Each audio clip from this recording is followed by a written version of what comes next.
एक गांव में एक आलसी आदमी रहता था।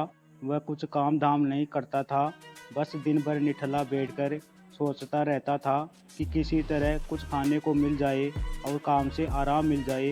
एक दिन वह यूं ही घूमते घूमते आम के एक बाग में पहुंच गया।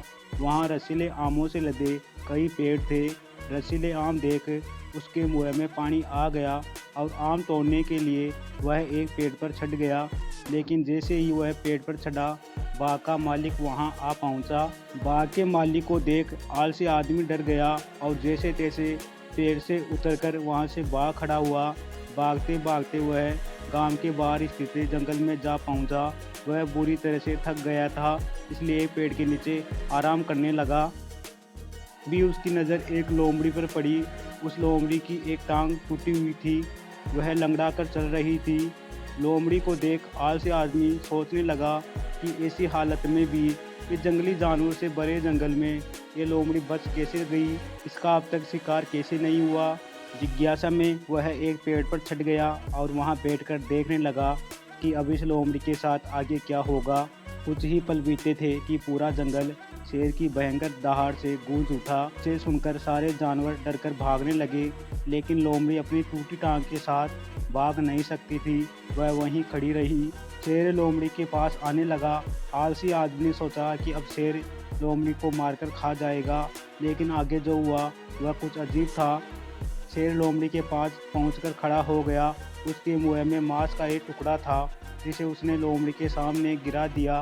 लोमड़ी इत्मीनान से मांस के उस टुकड़े को खाने लगी।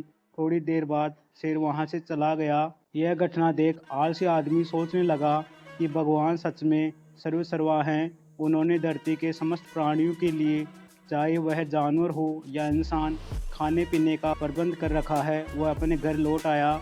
घर आकर वह 2-3 दिन तक बिस्तर पर लेटकर प्रतीक्षा करने लगा कि जैसे भगवान ने शेर के द्वारा लोमड़ी के लिए भोजन भिजवाया था, वैसे ही उसके लिए भी कोई ना कोई खाने पीने का सामान ले आएगा।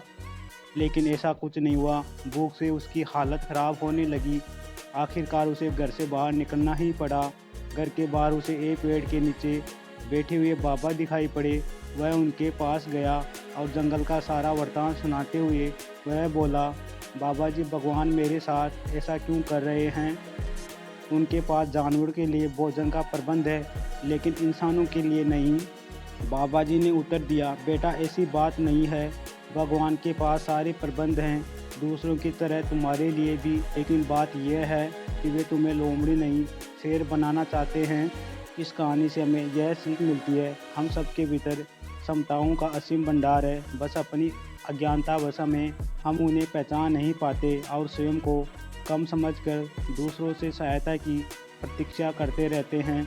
स्वयं की क्षमता पहचानिए, दूसरों की सहायता की प्रतीक्षा मत करिए। इतने सक्षम बनिए कि आप दूसरों की सहायता कर सकें।